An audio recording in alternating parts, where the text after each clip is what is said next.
So this is a very important topic. Okay, sorry. That video I will complete it up to here. So these two are the numericals related to that work done and that concept about the friction. Okay, so just you do one thing. Just try it in your home.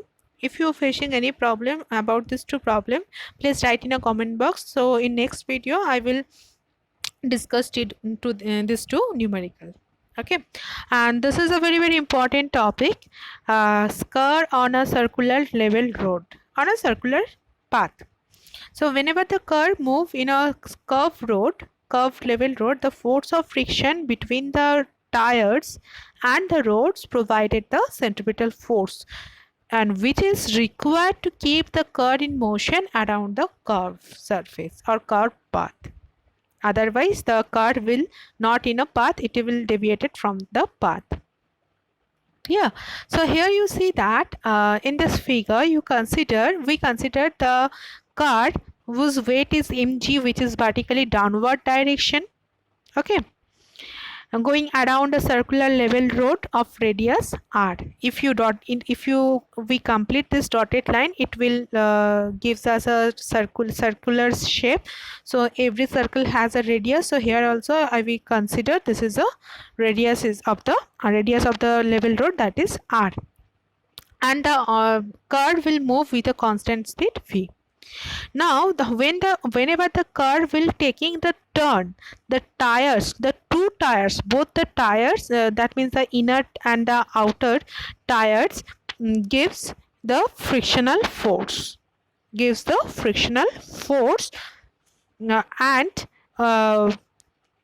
due to this whenever the car taking turn, the tires of the car tend to leave the road and go away from the center of the curve.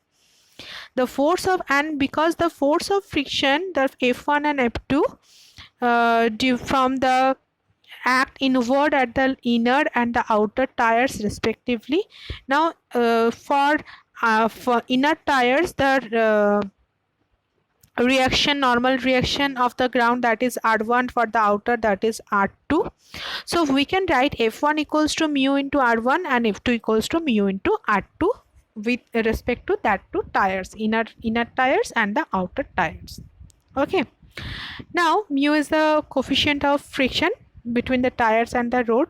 So total reactional force, which is balance the weight of the car, that is mg. So that total reaction force is r, that we can write r equals to r1 plus r2. So r1 plus r2, that is equals to mg. So the total frictional force, that is F1 plus F2, because total reactional force R1 plus R2, and total frictional force which is towards the center of the circular curve path. So we can say that this R1 plus the total frictional force, that is F1 plus F2, that is equals to mu into R1 plus R2, and R1 plus R2 equals to mg. That's why we can write mu into mg. Now for the car to stay on the road, not move deviated from the road, so we have to apply the maximum force of friction, which must be equal to the centripetal force or greater than to the centripetal force. If it will less than the centripetal force, then the car will leave the road and go away from the center of the road. So this mu into mg is either greater than or equal to the centripetal force mv squared by r. So from here we get one condition, that is v square is less than equal to mu into rg. V square is less than equal to mu into rg. So this the maximum speed with which the car can turns the road safely, that is V max equals to mu into rg. This is a maximum speed of the car. If the speed exceeds this value, then the car will skid and go off the road in a circle of radius greater than r. This is because the maximum available friction is insufficient to provide the necessary centripetal force. So it is clear that the maximum safety speed is Vmax, which is depends on the radius of the curved path and the coefficient of friction mu between the road and the tires. Clear? Now same thing, but now the road is a banked road.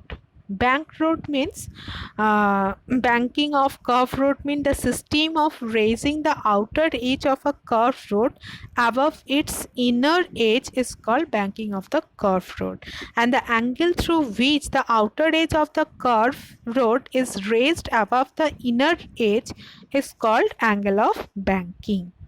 So for this case also we find out one condition, the to reduce the wearing, what happened in a circular motion due to the friction, the friction between the tires and the road produces considerable wear and tear of the tires. To avoid this, the curved road is given to an inclined shape, that is called banking shape, inclined sloping upward out towards the outer circumference. This reduces the wear and tear of the tires because the horizontal component of the normal reaction provides a necessary centripetal force, not only the frictional force provided the centripetal force.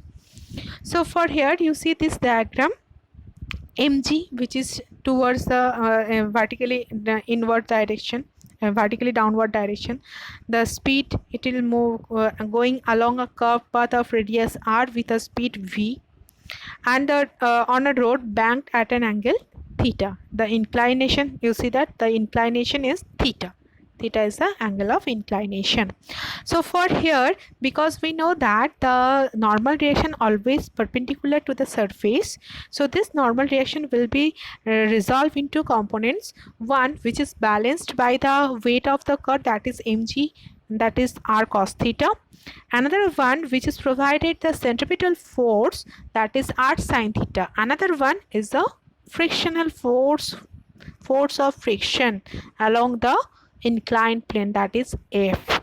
This F, because it makes one angle theta, so this F can be also resolved in two components. Here you see that in this two diagram, in the short diagram, F also to be resolved along the two components, one F cos theta, one F sin theta. So F sin theta also towards the mg. So we can write the downward direction, two forces are there, one mg, one F sin theta, and vertically two forces are there, r sin theta and F cos theta. So what we can write in a equation, that is r sin theta plus F cos theta, that is gives us the centripetal force.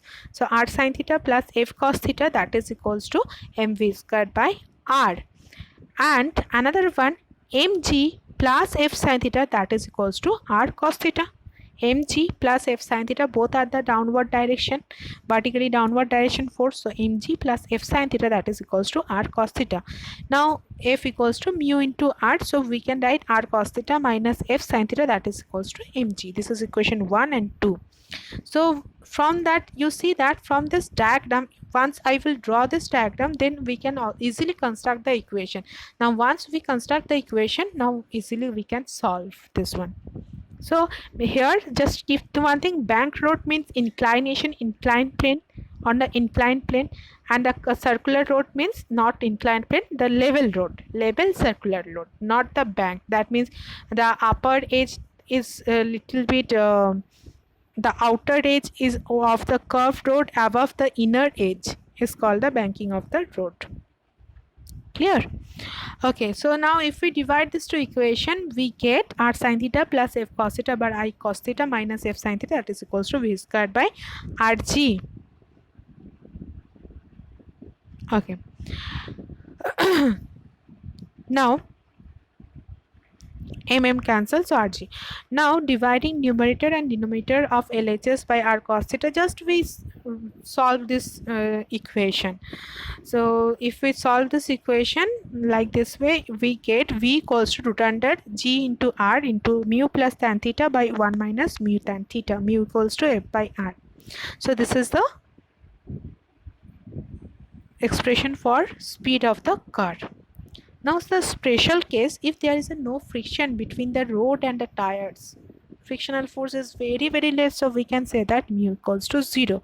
So if mu equals to 0, then this expression of v, speed of the curve, v equals to root over of rg mu into tan theta. Because mu equals to 0, so we get rg into tan theta. So that angle of banking theta for minimum wear and tear of the tires, that is tan theta equals to v square by rg. Tan theta equals to v square by rg. Okay, so theta equals to tan inverse v square by rg. So this is the angle of banking for which we get the minimum wear and tear of the tires. Next, motion in a vertical circle. This is also very important, but it also be very easy, or depending upon the diagram. This chapter mainly the diagram based. Once you construct the diagram, then no problem. Okay, motion in a vertical circle. So here many questions are coming. First of all, we can find out the tension of the bottom and the top of the circle, minimum velocity at the lowest point, the minimum velocity at the top. Everything we discuss in this video. So here you consider a body of mass m tied to one end of the string and rotating in a vertical circle of radius r as shown in this figure. Now velocity, first of all we find out velocity at any point. So here the point is p is given. So in a circular path we know that the velocity of a particle acts tangentially. So if we consider, suppose the body passes through the lowest point L, the lowest point is L, this is the lowest point, and the highest point is denoted by H.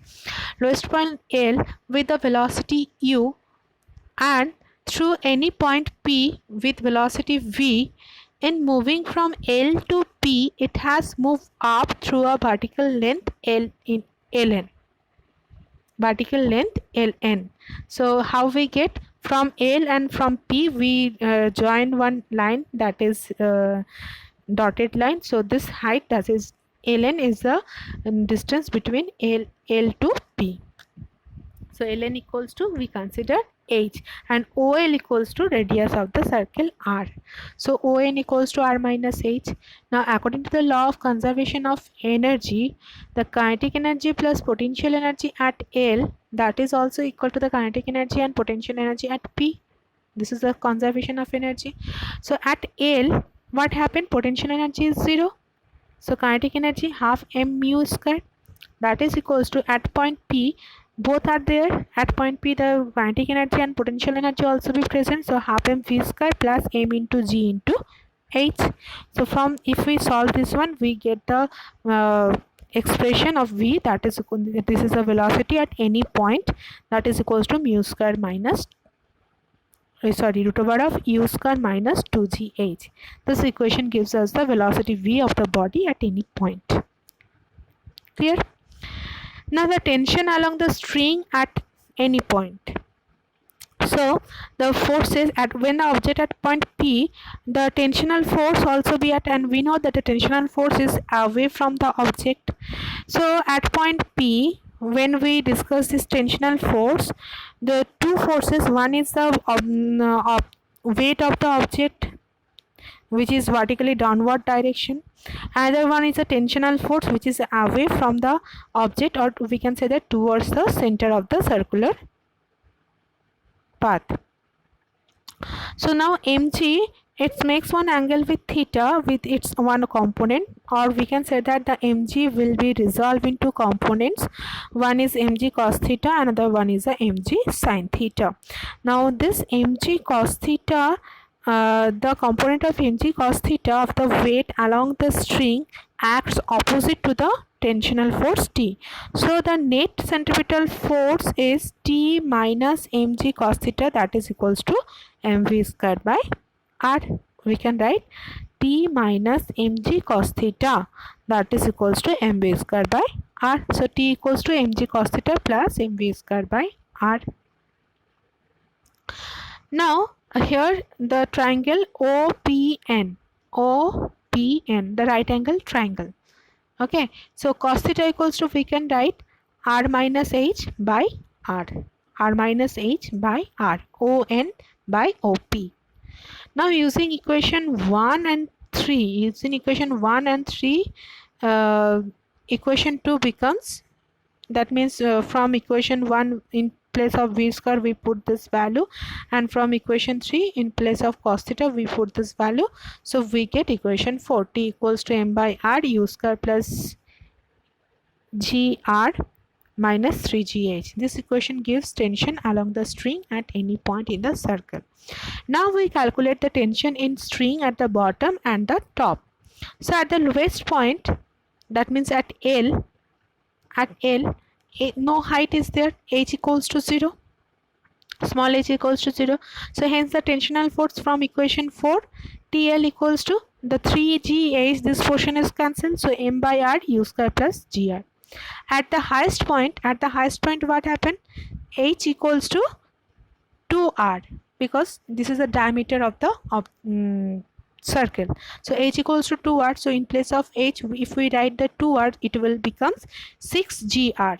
So we get m by r u square minus 5gr. This is th, the tensional force at highest point h. So now TL minus TH, that is equals to 6 mg. If we subtract this to equation, the tension at the lower point and tension at the highest point, we get the difference in the tension at the lowest and the highest point is equal to 6 times of the weight of the revolving body. Now the minimum velocity of projection at the lowest point of for looping the loop, the body will able to cross the highest point h without any slacking of the string if th is positive. Slacking means it will not come towards the center. So if the condition is if th is greater than equal to 0. That means th expression we get m by r u square minus 5gr is also greater than equal to 0. From that we can we get mu is greater than equal to root over of 5gr. So hence root over of 5gr is the minimum velocity which the body must possess at the bottom of the circle so as to go round the circle completely, for that is the looping the loop. Okay. And the minimum velocity at the top, this is the minimum velocity at the loop, at the lowest point for looping the loop.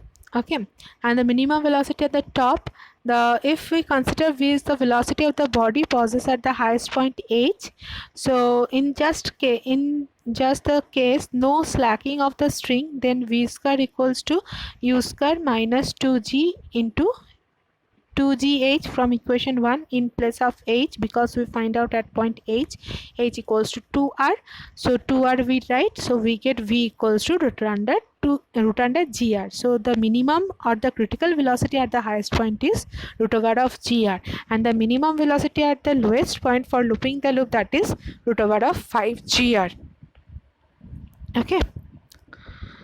This is the motion in a vertical circle. So once you do one thing in a copy, first of all you make this diagram, then one by one as per this question, one by one you solve according to the diagram, then you can understand it very easily.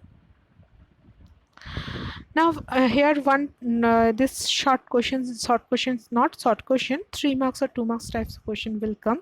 For a body in a motion of a vertical circle, deduce the condition for oscillating the body about the lowest point, and number 2, the body to leave the circular path.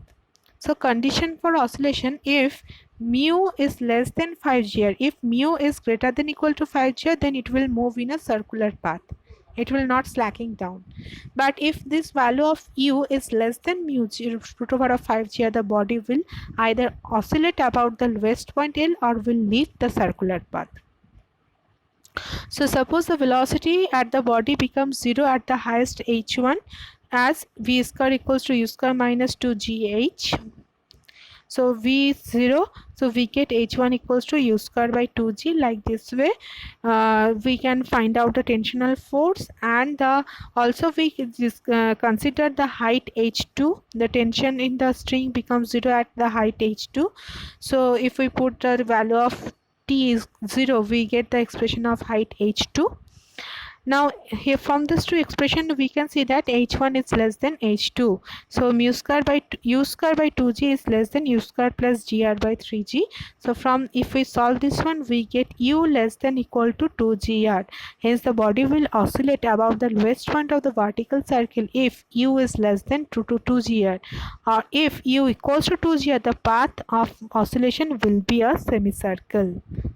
It is less than the 2gr, then it will oscillate, and if it will be equal, then it will the oscillation will be a semicircle. Now the condition for lift the circular body, if h2 is less than h1. h2 is less than h1, that means if u is greater than 2gr, then it will lift the path. Then the body will leave the circle somewhere between the M and H, follows the parabolic path for a short while, and then rejoins the circular path. Clear? So main topic here for this video, this is the banking rod, the label rod, and this circular motion in a vertical circle. These three topics you also have to practice it very 100 times. It's not possible 100 times, at least 5 times. 5 times is possible. Okay, in your copy, not only read out this, or not only first you see this video, then you open your copy, draw the diagram for each topic: vertical motion, banking rod, level circle rod. Then one by one you first of all you clear the diagram, clearly draw the diagram, then it will be very easy for you.